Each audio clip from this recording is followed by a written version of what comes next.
नवीन घरात शिफ्ट झाल्यानंतर सगळ्यात जास्त मेस कुठे असते माहितीये?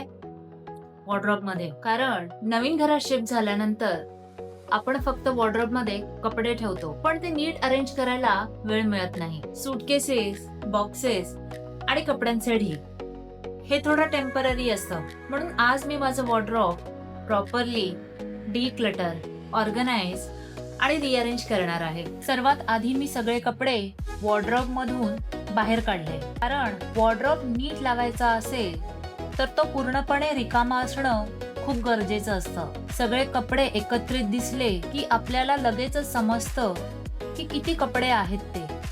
कधी कधी वॉर्डरोब मध्ये कपडे ठेवलेले असतात पण आपल्याला अंदाजच नसतो की किती कपडे आहेत.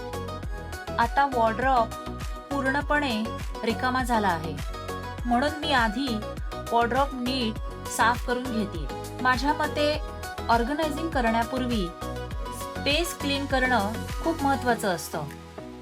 मी शेल्फ्स हलकेच वाईप करून घेतले आणि ड्रॉवर सुद्धा नीट साफ केले.